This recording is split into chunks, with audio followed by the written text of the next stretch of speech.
হিমঘরে আলু সংরক্ষণের দাবিতে উত্তাল হাজিপুর। পরিস্থিতি সামাল দিতে নামলো কেন্দ্রীয় বাহিনী।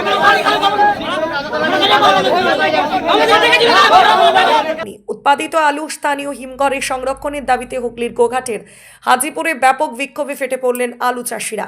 চাষিদের অভিযোগ, পার্শ্ববর্তী জেলার আলু স্থানীয় হিমঘরে ঠাঁই পেলেও এলাকার কৃষকরা বঞ্চিত হচ্ছেন। গত বছর লোকসানের পর এবারও বাজারে আলুর দাম তলানিতে ঠেকায় হিমঘরমুখী হয়েছেন কয়েকশো চাষি। যা ঘিরে রাত থেকে উত্তেজনা ছড়ায় এলাকায়।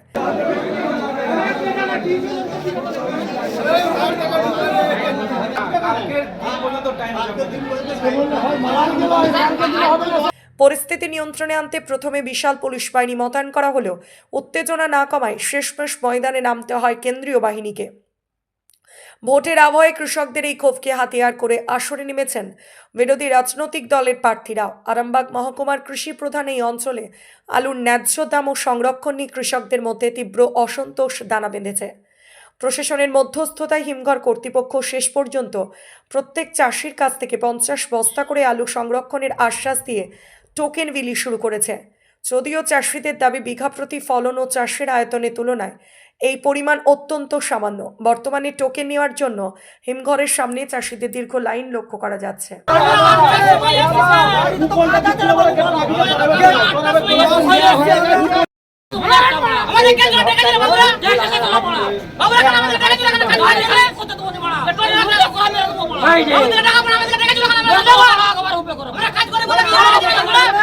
সমস্যা আজকে মাঠে আলু পড়ে আছে। যখন আলুর দাম বাড়া ছিল তখন সরকার বর্ডার ঘিরে দিয়েছিল, আলু যেতে দেয়নি, ওয়েস্ট বেঙ্গলের বাইরে কোথাও আলু যেতে দেয়নি। তখন চাষি লস খেয়েছে, এখনও চাষি লস খাচ্ছে। তাহলে এর জন্য সরকার ভাবুক। হ্যাঁ, আলু মাঠে পড়ে আছে, এই বৃষ্টিতে পচে যাবে, আলু নষ্ট হয়ে যাবে, স্টোরে নিবে না বলছে।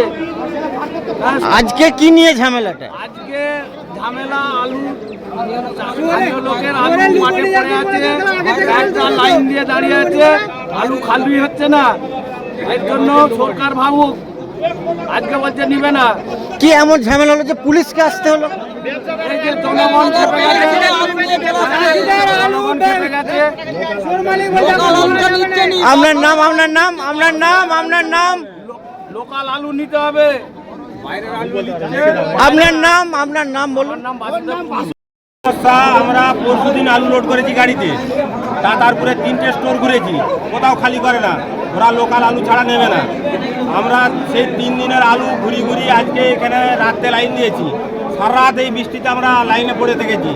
অতএব আজ দেখা যাচ্ছে যে বিভিন্ন জায়গা থেকে আলু এসেছে, এমন পরিমাণ, সেই পরিমাণটাই হয়তো আর নিতে পারবে না। তাহলে আমরা এই মাঠের আলুগুলো নিয়ে কোথায় যাব? আমাদের দাবি একটাই চাষি হিসেবে, যে আমাদের মাঠের চাষিদের হাজিপুর অঞ্চলের আলুটা অন্তত সংরক্ষণ করুন, এইটুকুই আমাদের দাবি। তাছাড়া দ্বিতীয় কোনো দাবি নাই। আমরা যেহেতু আলু নিয়ে কোথাও যেতে পারছি না, ঘুরে দিচ্ছে, অতএব আমাদের মাঠের হাজিপুর অঞ্চলের আলুটা হাজিপুর অঞ্চলের স্টোরেতেই থাকুক, এইটুকু চাই। আপনার নাম? আমার নাম তারাপদ পান।